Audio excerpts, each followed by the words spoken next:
All right. So welcome everyone. How are you guys all feeling right now? 8th week into the semester.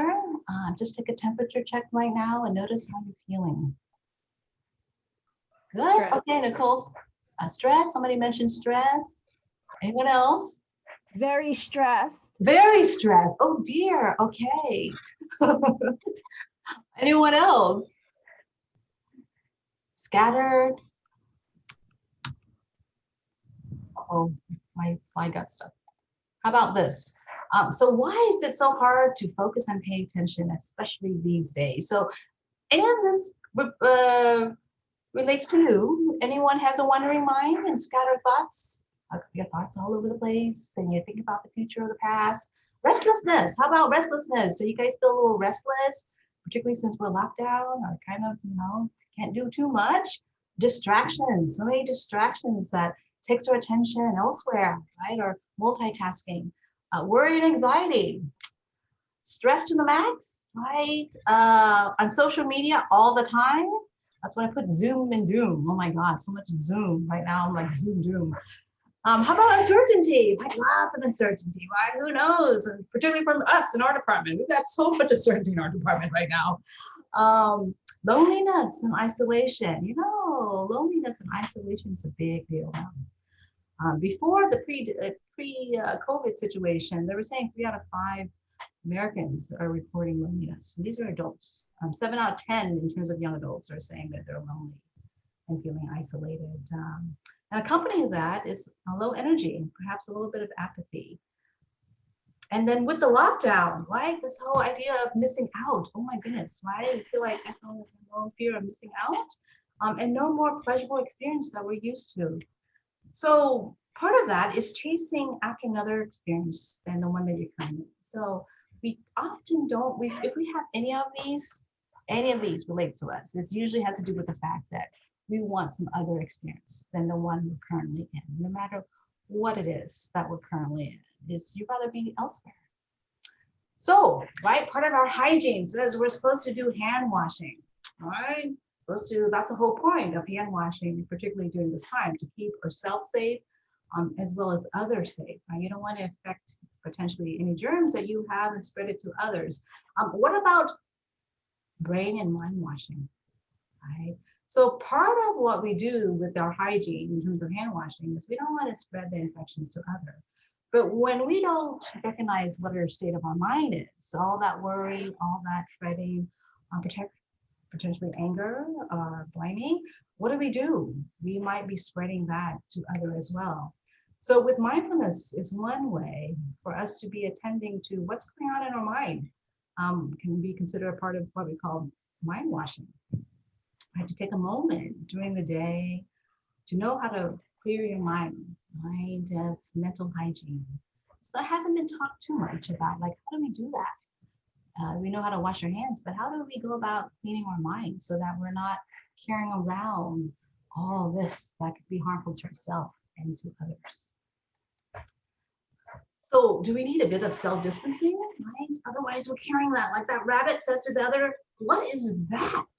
Oh, it's just my mind, right? So I don't see what's in your mind right now. I don't see, right? Your thoughts are private, but your emotions are not. Right? And 90% of our communication is we leak. We leak out everything, right? Through our facial features, our nonverbal communications. We communicate a lot more through our nonverbal, which is why it makes it really hard to teach online, at least for me. I'm used to having students in class so that I can really tune in. How are they receiving and understanding information? Or are they checked out the board afterwards, right? Or would they rather be somewhere else, right? It's all in the body. And you can see that. So just because you don't see the thoughts, because they're private thoughts, the emotions are public. Our emotions are actually public. And that's one way we can affect others easily, because we're very sensitive creatures. We actually absorb the mind states and the emotional states of other people. So we need what we call a bit of self-distancing, right? Because when you're like this, like I would say, like this, right? If I were to put my camera, you can see my hand, right? So all you see is my hand. You don't see me, right? So when we're angry, this is all you see. You got to keep yourself a little distance give a little space so that you actually see the other person and all of that person and all their vulnerability. Otherwise, all we see is the anger. Right? So we need to learn to do a bit of self-distancing. Otherwise, then it makes it hard for us to learn if we don't have a bit of self-distancing.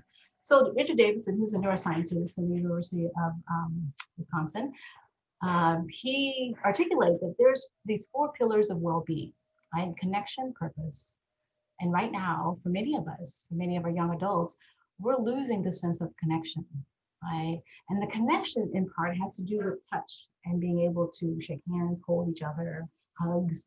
We're missing out a lot of that tactile sensation, which is hugely important for that oxytocin, that neurochemistry, to allow us to boost our immune system and allows us to be more open and receptive to new information.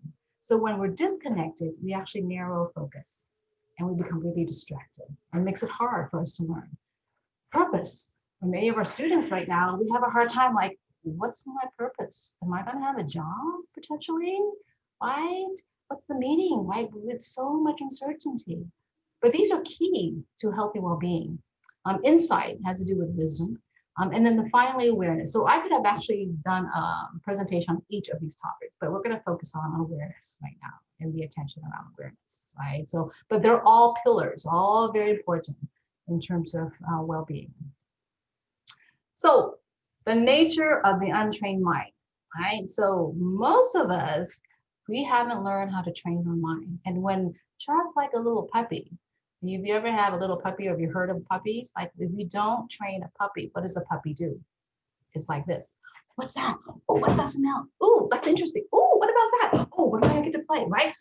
Our mind is very much like a puppy, right? So you're sitting in class, the professor's like blah, blah, blah, blah, blah. And where's your mind? Your mind's like a puppy. Oh, what's that? Oh, there's a text. Oh, I better look at that. Oh my God, what is that, right? I should have eaten right now. What am I good? What is that? That is what happens when your mind is like a puppy because it hasn't been trained. It's all over the place. And you're like, why can't I focus? I'm supposed to learn. What did she just say? Oh my God, I just forgotten because my mind is somewhere else. And if your mind is going to the past, for the most part, it means that there's a sense of nostalgia that you wish that the experience, rather than what you're doing right now, you'd rather have some other experience, right? So that means maybe going into the past, like right now, right? I wish I was hanging out with my friend. Why do I have to be on Zoom all the time? Like I'd rather be on campus, like hang, right? So you're going to a past memory. So there's a bit of sadness. So going to the past has a bit of sadness because you want to have that experience again.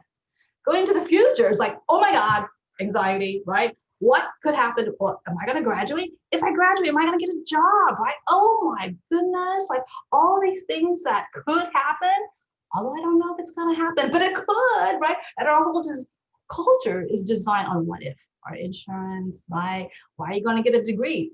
Because what if I don't get to have a degree? I can't get a job, right?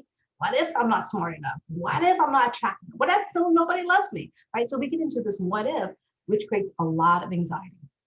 And I know many of my students right now have lots of anxiety, which means what?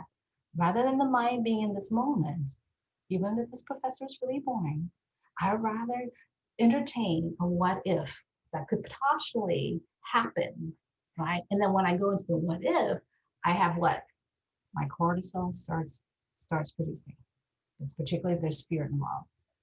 So this wonderful thing that we have right here called the brain, right? We have different parts of the brain and they function together, but they actually have different, very distinct roles.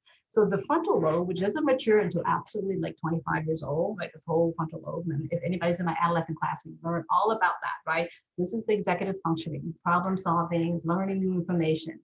So what René Descartes says, je pense donc je suis. Because he wondered, like, how do I know I exist? Well, because I think, je pense, I think, therefore I am. Right? So we rely on, as human beings, this thinking nature of the brain.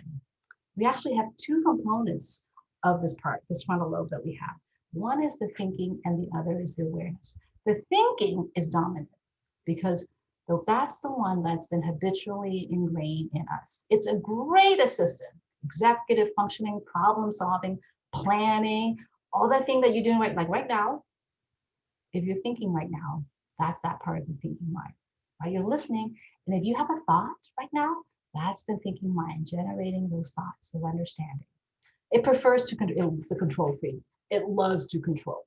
That's why it plans, it organizes. It's very useful, but it's a control freak. And it engages in what calls conceptual proliferation, meaning that the way that our brain works is we can have abstract ideas over something that doesn't exist. Like if I were to tell you cow, right? Immediately you have an image of a cow, right? Everybody's got a different picture of a cow in their mind. That's part of conceptual proliferation. And then the cow is linked to a memory, a thought, and then you might have comments about your cow. Is your cow different from my cow? I don't know about your cow, but my cow is a fat cow, right? So we have this whole conceptual proliferation that happens when, even though the object is not even here. The other part of the brain that we have is very useful. It's the observing nature of the mind. So we have the thinking mind, we have the observing mind. That's the metacognition ability. That's the ability to, right now, if I were to ask you, can you pay attention to your thought? What are you noticing right now about your thinking mind? Can you notice the next thought that comes in right now? What is the next thought you have? Right? That ability to monitor and to notice the thought that you have, or if I have to say, oh, how do you know you're feeling right now? Right now, what are you feeling? Like this observing nature, je suis dans je pense. So it's the opposite. Thinking is one component of our human being ability, right? We are human being, not human doing, right? We're called human being.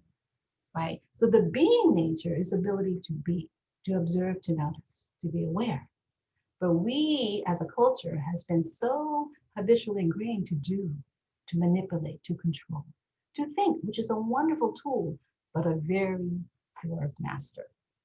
So how does this happen? How did we have this habit formation of just the thinking nature, right?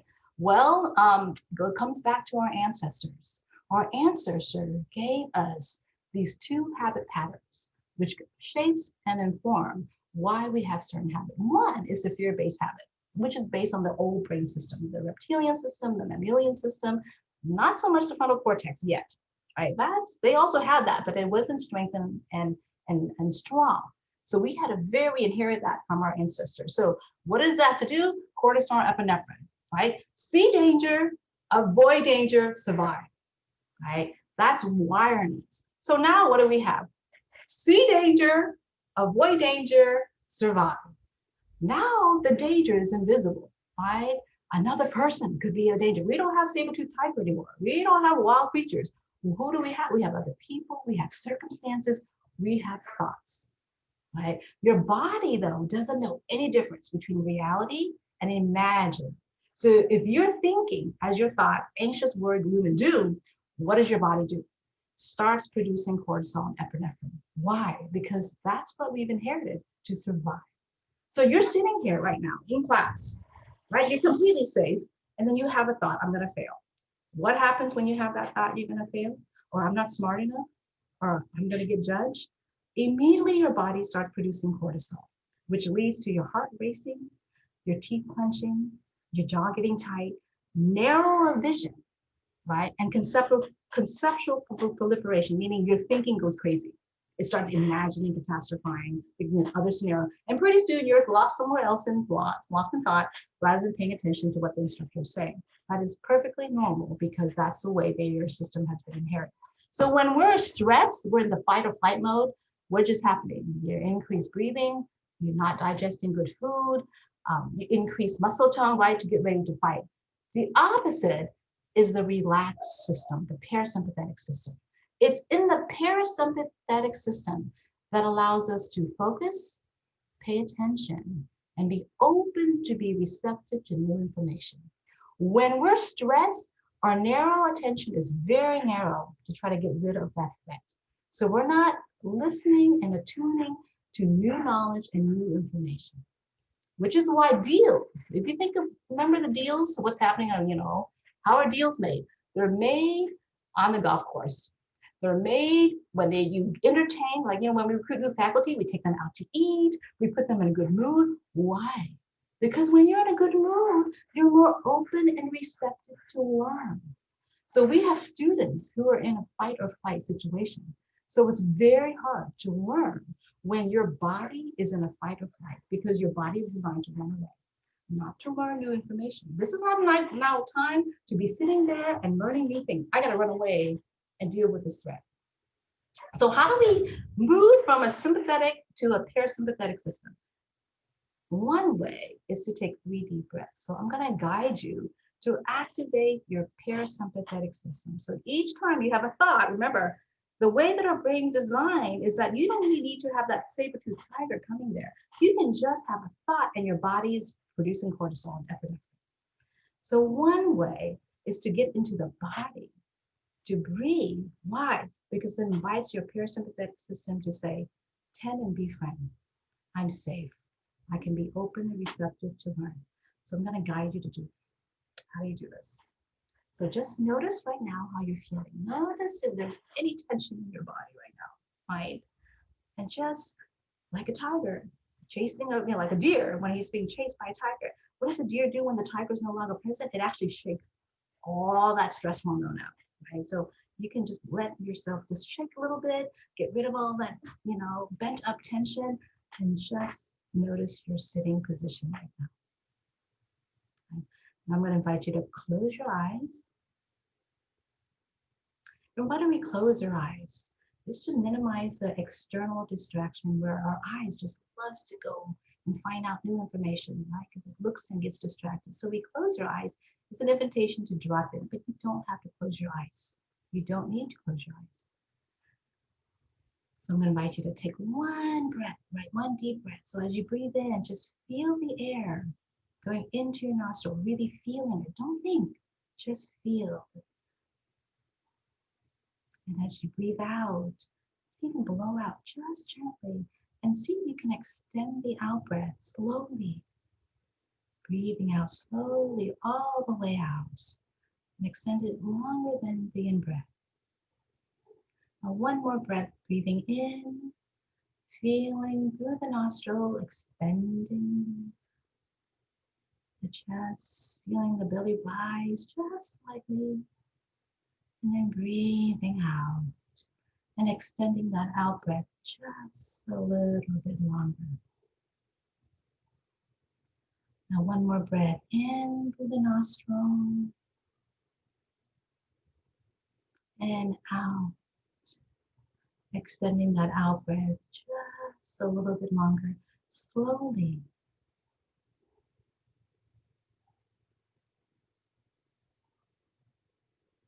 Let's do it 3 more times. Just invite that parasympathetic system to be activated. Breathing in through the nostril and breathing out slowly. Maybe even blow it out. Pretend that there's a straw and you're blowing out through that straw. Breathing in, feeling the expansion of the chest or your belly. And breathing out, extending the out breath slightly longer than the in breath. One final breath, breathing in through the nostril. And then breathing out slowly, gently. And just notice that you're safe right now. I invite you to open your eyes and come back and just notice how you're feeling. So when we take these 3 deep breaths, and you can have your eyes closed or your eyes open, right? When we do that, what are we inviting? We're inviting the parasympathetic system. That's the rest and digest, tend and befriend, to become activated. Why is that the case? Because when we're in the sympathetic arousal and our thoughts are feeding, right? Feeding the cortisol and the epinephrine to mobilize the resources, right? We're not in that thinking and receptive mode. Right? So in the parasympathetic mode, you're like this calm and relaxed state. We learn the best actually when we're sort of effort of alert attention, right? We're not in sloth and torpor, alert attention, but open and relaxed. So anxiety and fear, which we inherit from ancestors, while initially adaptive, why? Because we have to survive. We need to survive. So we need anxiety. We need fear. It's perfectly normal to feel that. But all that releases the stress hormone, and it actually suppresses the immune system, right? When we have too much stress, it actually hampers the immune system. It also hampers their learning ability. There's actually studies that shows with mice that when you stress the mice out, neural connections and learning is not happening. Why? Because that resource that's needed to manage that stress is not being used for learning. It's being used to manage that stress that your body needs. So it limits the possibility. You actually have a more narrow option than when you're rest and relax. It also enhances intense self-focus. Why? Because you have to survive, right? So when we're in a negative state, we're very much about self-preservation. What do I need to do?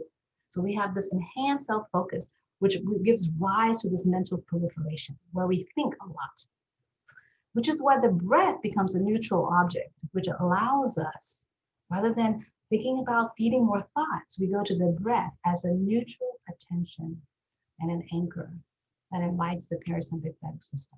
So talking about attention, where's Waldo? Right, everybody knows what this one. Can you find Waldo in this picture? Anybody notice where Waldo is? Right, because this is like our mind right now, right? And people have like a hard time for like prioritizing. Similarly, we have all these thoughts right now. When we're in a stressful state, it's so busy, right?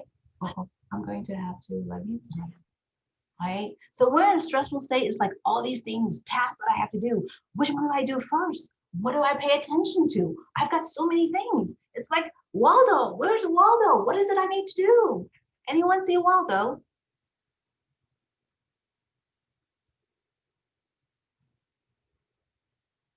No one can see where Waldo is?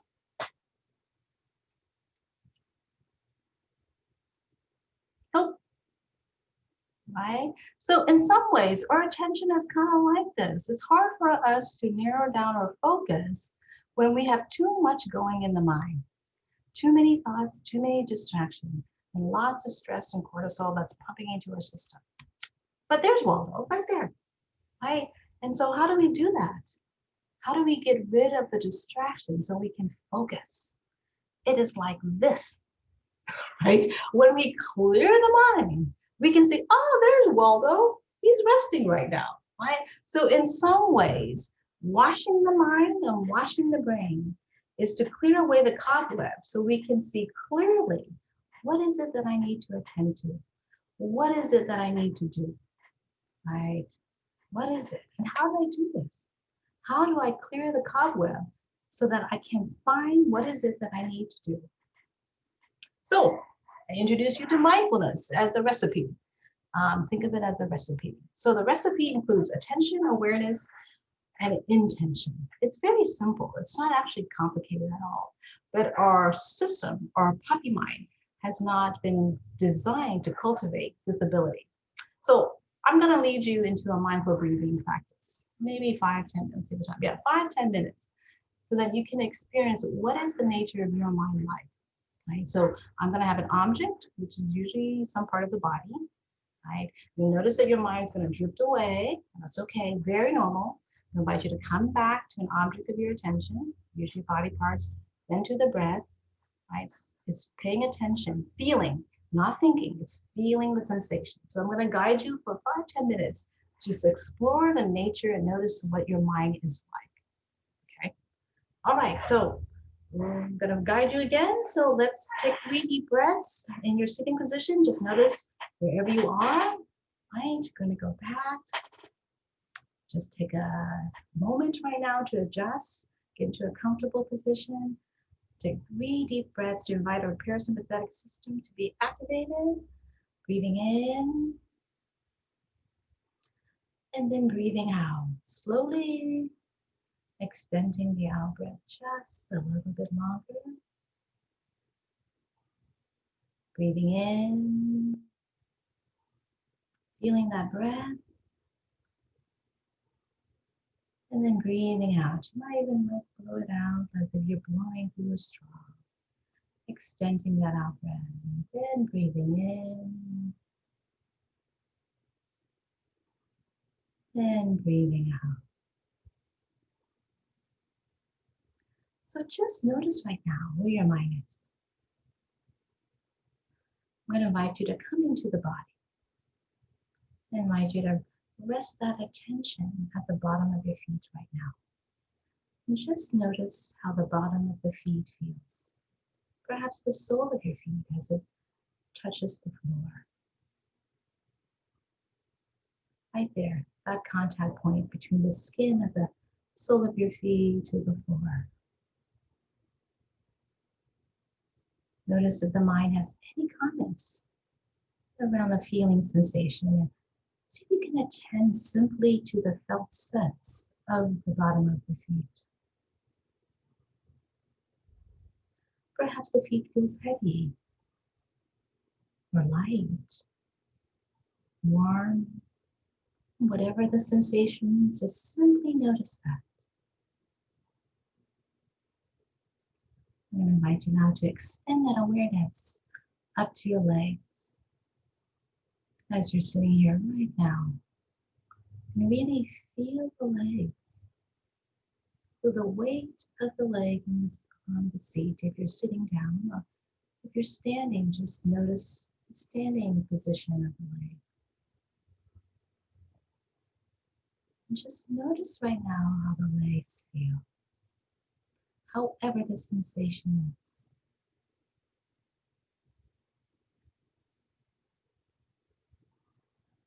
Notice your mind. Where is my mind? Is it with the felt sense of the leg or is it somewhere else? So as you're aware where the mind is, and if it's not on the felt sense of the leg, just invite that attention to come back. And sustaining that awareness on the felt sense of the leg.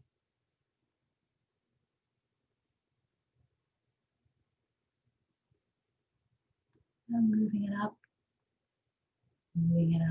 to your arms. Moving that attention and awareness to the felt sense of the arms right now. And just notice how the arms are feeling. Wherever they are, on your lap or resting by your side. Just notice the weight of the arms, including the hands as well. Notice the difference between the mind thinking about the arms and the hands versus the felt sense of the arms and hands. And by the felt sense, I mean really feeling the hands. Just being with that feeling sensation of the arms and the hands. Sustaining that felt sense right there.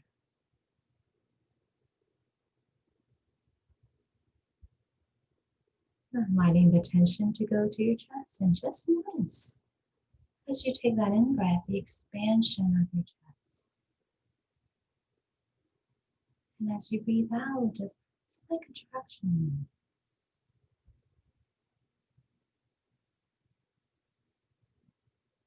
Noticing the felt sense as you breathe in and as you breathe out, however the sensation is. No need to change the breath. No need to control the breath. Your body absolutely knows how to do this. You're strengthening the awareness of the knowing sense of observing the in-breath and observing the out-breath.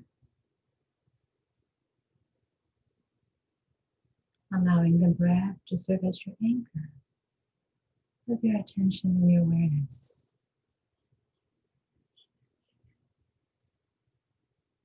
And just notice, where is my attention right now? Is it with the breath?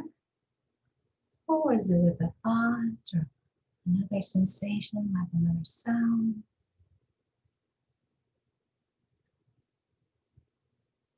Maybe notice that the mind has wandered to a thought or memory or concern or worry. That's okay. That's what the mind does. It just wanders off sometimes. The minute you're aware that's what's happening, just gently, gently guide that attention back to the felt sense of breathing in the body. Then as you breathe in, you're aware of breathing in. And as you breathe out, you're fully aware, breathing out. So the attention on the breath, allowing the breath to serve as your anchor right now. That's the object of your awareness. And see if we can sustain that attention, that awareness on the breath, each and every in-breath, and each and every out-breath. And if you notice that the mind has wandered elsewhere, that's so okay. That's what the mind does. It has its own habit energy. And the minute you're aware that the mind has wandered off like a puppy, what do you do when the mind has wandered off? Gently, gently pull and guide that attention back to the breath, back to the sensation of breathing, back to the felt sense of being in the body.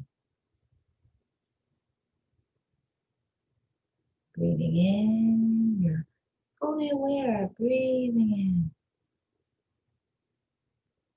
And as you breathe out, you're fully aware, breathing out. However the breath is.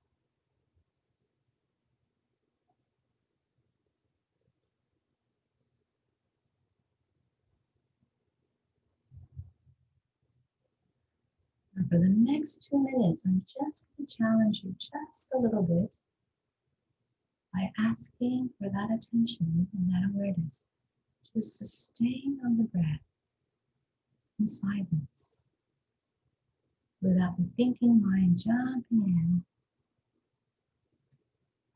See if we can do this for 2 minutes, feeling the in-breath and feeling the out-breath.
Right, I'm gonna invite you to open your eyes and come back.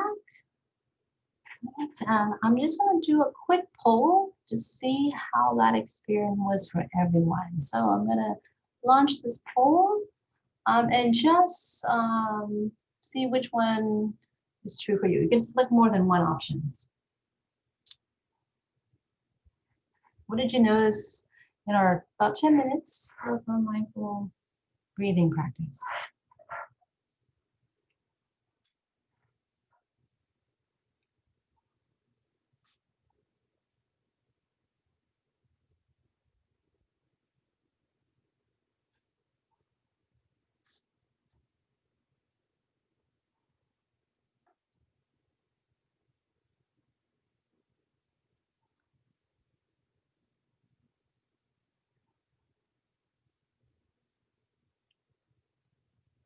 So two more. I'm waiting for two more to submit your responses.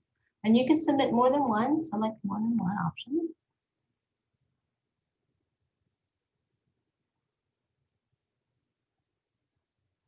All right, I'll go ahead and okay, so I'm going to share your results.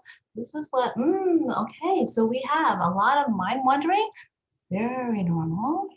I had so many thoughts, right? So a third of us said, yeah, we have many thoughts. So you notice my mind is so judgmental. Oh, only one of us said that. Usually I have a lot of students saying that, a lot of participants.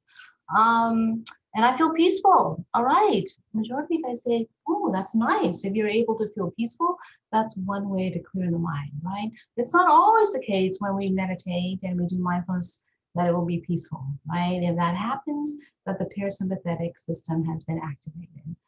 No one says my mind is kind or patient. Interesting, because that is really important. Kindness and patience, right in the middle between our awareness and the object of awareness. That's actually crucial. That is part of the mindfulness practice. So let me go back, right? So awareness of what? Right? What is we are aware of? The object of our awareness, for the sake of the mindful breathing, is our breath. But if you're sitting in class, what is your awareness of whatever's in front of you? And so how? The how is our relationship to the object of our awareness. That is crucial. That's the intention. If there's kindness, if there's patience, if there's aloha, then we meet that object with a much open and charitable mind state than when we're in a stressful mind state. When we're in a stressful mind state, we don't have that much space in between, right? So we go to what is our default habit patterns of restlessness or mind wandering. Okay, so stillness. Did anyone experience a bit of stillness? And what do I mean by stillness? That's simply awareness without the mental proliferation of the thinking mind. Because we're so conditioned to think, and this wonderful institution that we're part of trains us to think, which is a wonderful skill, but it has so dominated us that we can't push the pause button when we don't need to think, right? So if you just think of like the mind is kind of like a computer, we need to shut down the computer. Otherwise, what happens if you continue all the time? It kind of runs too much and it short circuits, and one day it's going to crash, right? So we need to learn how to push that pause button to restore the mind. If we don't know how to do that, we're going to crash, right? We're going to like fizzle out, right? So stillness is actually where lots of the energy gets reinvigorated. So we need to sleep, right? Sleep is one way for the body to completely be quiet because your body's doing all this miraculous self cleaning when you're sleeping, when you're in deep REM sleep. We need to sleep, right? But some of us don't get that deep sleep and the mind does not completely relax. Because when you're dreaming a lot and crazy dreams, then your mind is not completely in a restful state, right? Because when you're in the deep state, you don't have that REM activity, really deep state. That's when your mind not doing anything, it's completely relaxed. So we need to learn how to do this throughout the day to hit that pause button so that we can re-energize ourselves, so that we can have the attention and the energy to learn and receive new information. So it's crucial to be able to learn how to do this. So here's our mind. If this is a sort of a picture of a mind, Our thinking mind is the current dominant domain. We have the observing nature of the mind. That's the metacognition, meta awareness. That's the observing nature. That is actually the frontal lobe right here. Crucial, right? Crucial in terms of frontal lobe development. When we do the simple mindfulness practice, we're actually strengthening this observing nature of the mind. Not so much the thinking, it's the observing nature of the mind. And why is that so important? Right? Why is that so important? Because that's where lots of creativity, lots of energy gets amplified. The intention is between, why I say the intention and how we regard ourselves. The observing nature and the object, what do you put in there is the intention. There are lots of kindness. Because people say, why is it that I can't focus? Why is it I can't pay attention? If you notice in your life, what makes it easy for you to pay attention to something? When you watch a movie that you really enjoy, or you're with somebody that you really want to be with, you have no problem paying attention, right? Why? Because you enjoy that experience. There are lots of contentment. So you pay attention because that intention, the value that you place, that relationship between your awareness and the object of your awareness, there's lots of interest and curiosity. So you have no problem paying attention. But the mind is restless and agitated. And with stress, we have a hard time paying attention because what's in between the awareness and the object of awareness is aversion. I don't want this experience. I'd rather have another experience. So then the mind does what? Looks for another experience, distracts, goes somewhere else. Then we can't pay attention. Right? So if discontentment is there, very hard to focus and pay attention. So I say cultivate curiosity and contentment. Contentment where? Contentment in this moment right now. Right? Here I am, happy and content, says Calvin, but I'm not euphoric. So now I'm no longer content. I'm unhappy. My day is ruined. What are we doing? Comparison, social comparison. Well, we love to do that. I need to stop thinking while I'm ahead. This is what Calvin says, right? I'm content. It's the thinking mind that comes in and takes me out of contentment. Right? If you see a mother with a child, they have no problem being with their child, right? When it's full of that contentment to be right here, right now, they don't want to be anywhere else. They have that pure contentment, and the time goes so fast, right? Because you're completely in the moment. But how do we cultivate being in this moment? Because there's so many things. Can I be content when I'm in a boring meeting, like a faculty meeting, right? So then I have to pay attention to what's going on in my attitude and my mind. Because the minute that I'm discontent, you know what? My energy gets low. My mind wanders away.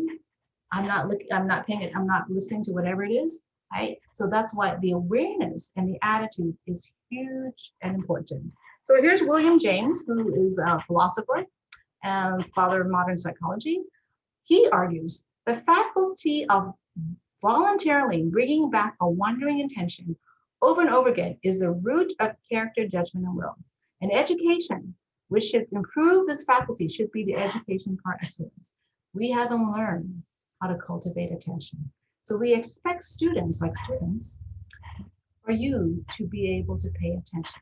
And you have, 5, 6-year-old. Mom says, pay attention, but they haven't taught, how do I pay attention?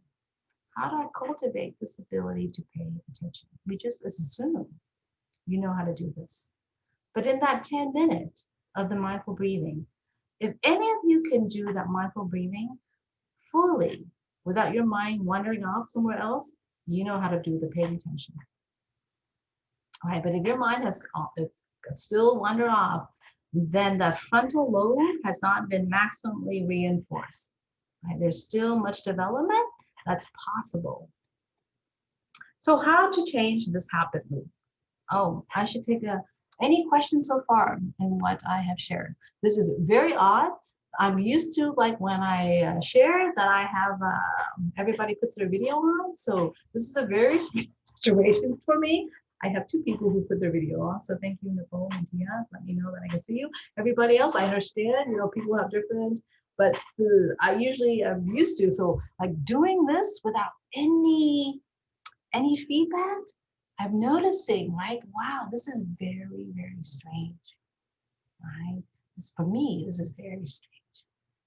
Right? So I notice that my attention is sort of like, oh, I'm wondering if they're understanding what I'm sharing because I'm not getting any feedback, right? Should I continue or should I just take a pause right now? I have no idea, like what's happening, right? And that's the honest sensation that I'm experiencing right now, right? So my mind is actually curious, right? It's like, I'm wondering what's going on. Like, how much do I go on?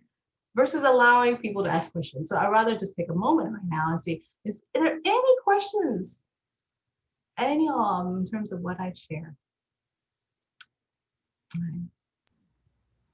Thank you. I have a question. Yes.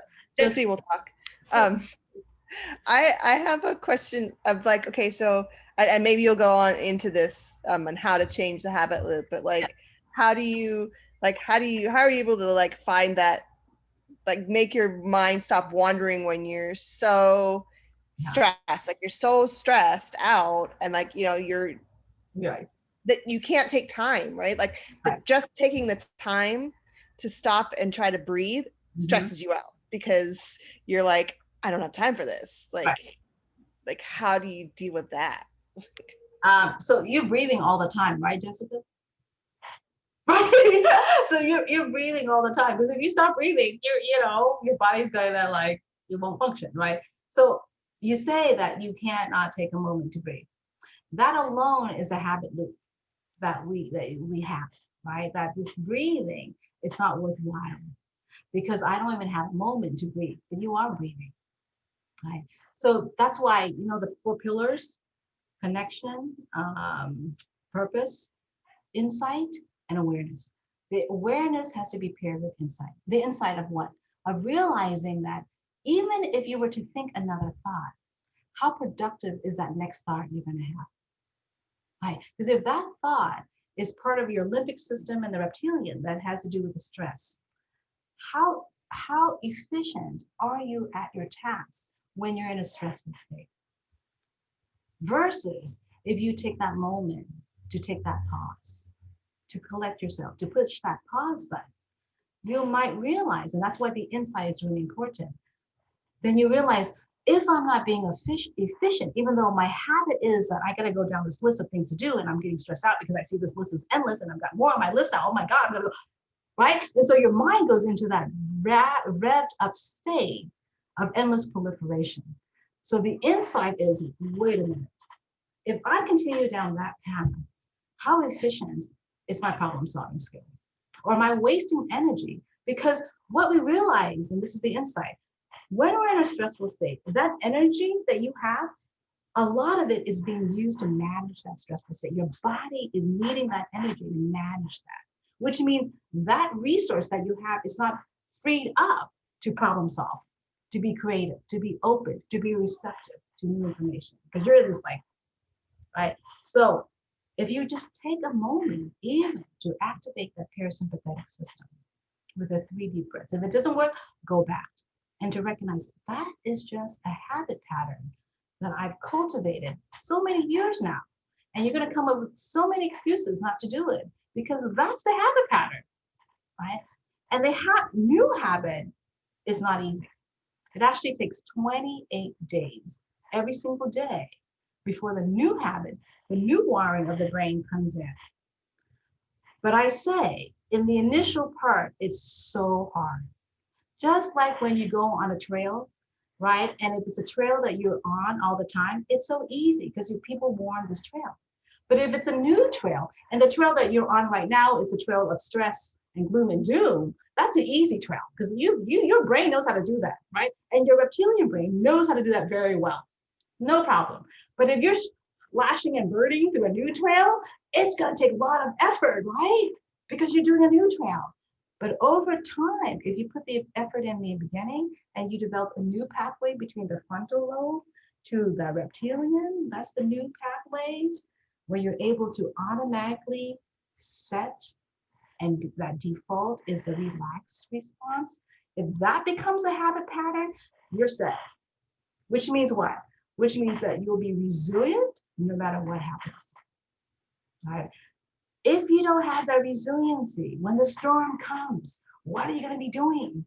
You're going to be like, oh my God, I've got so much going on, right? Right? Where's my safety float, right? Where's my safety? And then you start blaming, who didn't throw me the safety float, right? But all this time, if you had the ability to cultivate, right, that safety float, that you have it with you all the time, no matter what happens, the security of knowing that you have this track. So the insight, that awareness, is hugely important because your limbic system in your brain is going to say, no, no, no, I don't have time for this. But you know what? You have time for stress. It's already stressful, right? Yes, Rita, you have a question. Can I just jump into what Jessica said? So, Jesse, like I just gave up Coke Zero. Tal knows this. I've been addicted for years, 2 liters a day. And I finally quit.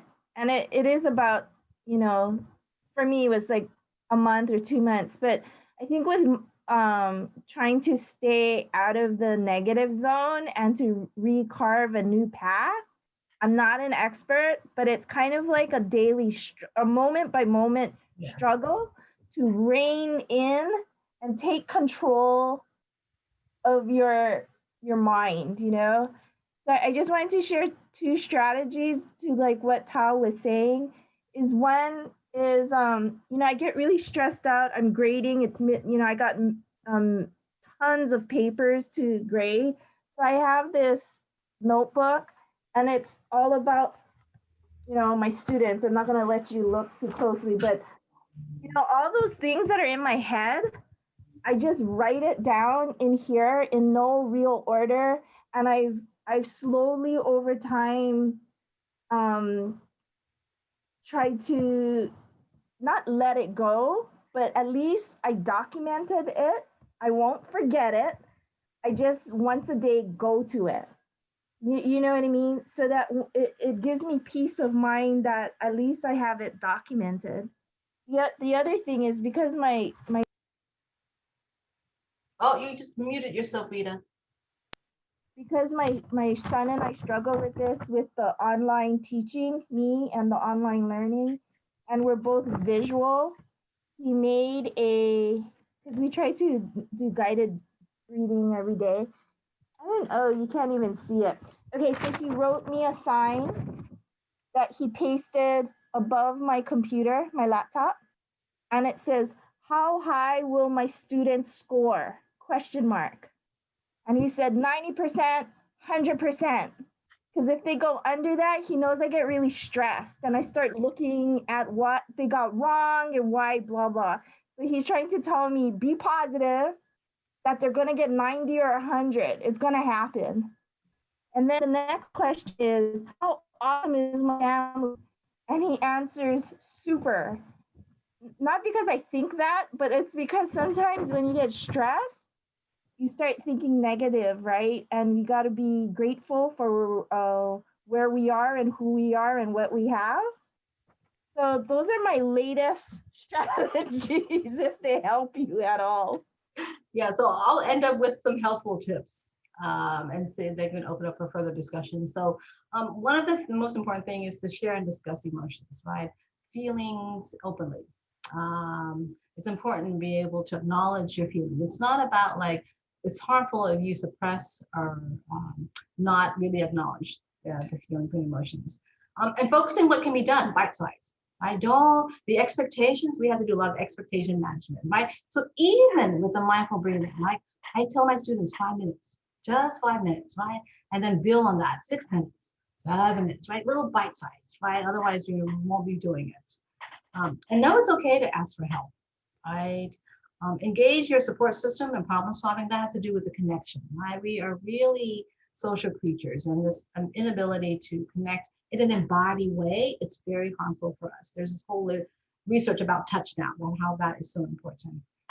Plan safe activities to engage socially, because that's part of connections. As you notice, I've got lots of tips around connections, because that's part of how we can be focused and pay attention. Maintain good sleeping habits, and eat well, because food is medicine. So just have 2 more minutes. before didn't realize it went by so fast. Any last questions or comments? Oh, I think there's something in the chat.